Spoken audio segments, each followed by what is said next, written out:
جیسے آپ جانتے ہیں کہ ابھی کچھ دن پہلے جو دلی میں حادثہ ہوا جس میں ہمارے پڑھے لکھے نوجوان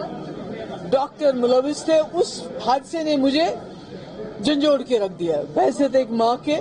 تو ہم نے سوچا پارٹی میں یہ فیصلہ ہوا کہ ہم یہاں کے لوگوں سے بالخصوص یہاں کے نوجوانوں سے بات کرنا چاہتے ہیں، ان سے جاننا چاہتے ہیں یہ ایسی کون سی چیز ہے، کون سی تکلیف ہے ان کو، کون سے چیلنجز وہ فیس کر رہے ہیں جس کی وجہ سے وہ زندگی کے بجائے موت کو گلے لگانے کے لیے تیار ہیں. تو آپ نے دیکھا کہ اس میں تو ہماری پارٹی کے علاوہ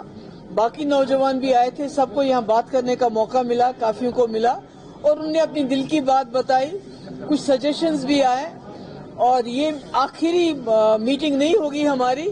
اس کے بعد ہم اور علاقوں میں جائیں گے، وہاں بھی ہم انٹریکٹ کریں گے اور کوشش کریں گے کہ ہم ملک کے اندر بھی جائیں، جو الگ الگ ریاستوں میں بھی جائیں، جو لیڈرشپ ہے ملک کی ان سے بھی بات کریں،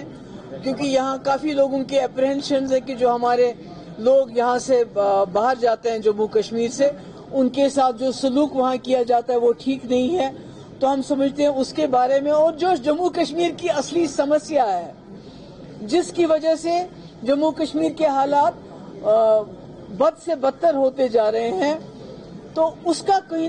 نہ کوئی سمادھان ڈھونڈنے کی ضرورت ہے. جو واجپئی جی نے ایک روڈ میپ مفتی صاحب کے ساتھ بنایا تھا جموں کشمیر کے مسئلے کو حل کرنے کے لیے، ہم تو یہ نہیں کہتے کہ جموں کشمیر کہیں بھاگ جائے گا، نہیں، جموں کشمیر اس ملک کے بیچ میں عزت کے ساتھ وقار کے ساتھ رہنا چاہتا ہے، امن کے ساتھ رہنا چاہتا ہے، خوشی سے رہنا چاہتا ہے. U A P A, P S A, N I A اور جو باقی ایجنسیز کے دوز دباؤ کی وجہ سے نہیں، بلکہ خوشی سے سر اٹھا کے ہم جینا چاہتے ہیں، اور اس کے لیے ریکنسیلیشن ضروری ہے. جموں کشمیر کے لوگوں کے ساتھ، بالخصوص یہاں کے نوجوانوں کے ساتھ جو اس وقت بہت ہی دل ازوردہ ہو گیا ہے، بہت ہی اداس ہے، بہت ہی غمزدہ ہے، ان کے ساتھ دل جوڑنے کی ضرورت ہے. اور اس میں پی ڈی پی کا جتنا بھی رول بنے گا ہم کوشش کریں گے ایک برج بننے کی ملک کے بیچ میں، اور جموں کشمیر کے جو لوگ ہیں یہاں کے نوجوانوں کے بیچ میں ہم برج کا کام کریں گے. میڈم، جن کے اندر جتنے بھی نوجوانوں نے سوال کیے، ڈائریکٹ انڈائریکٹ ان کے سوال دلی پر ہی پہنچ گئے کہ اگر وہ حادثہ ہوا ہے انوالومنٹ ڈاکٹرز کی ہے، روٹ کاز کیا ہے وہ دیکھنے کی ضرورت ہے. نہیں، روٹ کاز تو میں نے کہا کہ جو جموں کشمیر کے حالات ہیں آج سے نہیں ہے، 1947 سے یہاں اتار چڑھاؤ ہوتا رہا حالات میں، اور 2019 میں جس طرح 370 کو ختم کیا گیا اور دلی والوں نے کہا تھا سب ٹھیک ہو گیا، مگر ٹھیک نہیں ہوا. اگر ہاتھ سے پتھر چھوڑ دیا، اگر بندوق چھوڑ دی، تو خدا نہ خواستہ ایک پڑھے لکھے نوجوان نے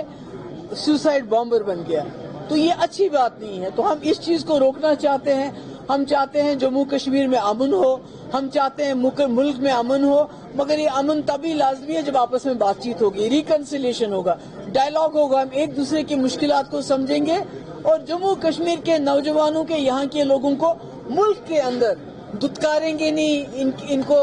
ان کے ساتھ برا سلوک نہیں کریں گے. اس کے لیے ہم کوشش کریں گے، اگر ہمیں ملک کے اندر بھی جانا پڑا، بی جے پی ہے، دوسری پارٹیز کی لیڈرشپ ہے، ان سے ملنا پڑا، وہ بھی ہم کریں گے. آپ بھی چیف منسٹر رہی ہے، چونکہ جب بھی کوئی فائل پڑی کرتی تھی ہو رہی ہے لگاتار، اور دوسرے سائڈ سے ان کو باؤنس بیک کرنے کی بات ہو رہی ہے. There are so many flights cancel ہو رہی ہیں، اور اس میں کل بھی ہم نے دیکھا اسٹیک ہولڈرز. میرے خیال میں آج تو بہت بات ہوگی اسی پر. حکومت خود کی ہے، چونکہ جب فائل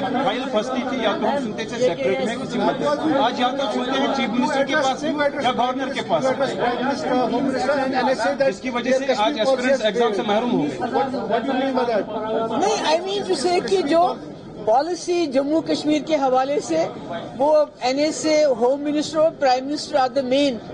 پیپل، تو ان کو ریویو کرنی چاہیے یہ پالیسی جو جموں کشمیر کی ہے. جو 2019 کے بعد وہ کہہ رہے تھے یہاں سب کچھ ٹھیک ٹھاک ہو گیا، ہم نے نوجوانوں کے ہاتھوں سے پتھر لے کے کمپیوٹر دے دیا، لیپ ٹاپ دے دیا، مگر جو دلی میں حادثہ ہوا وہ کچھ اور بتاتا ہے. تو اس لیے مجھے لگتا ہے ان کو اپنی پالیسی ریویو کرنی چاہیے، اور جموں کشمیر کے لوگوں کے ساتھ ریکنسیلیشن کا ایک نیا آغاز کرنا چاہیے. آپ انڈیا الائنس کا حصہ ہے.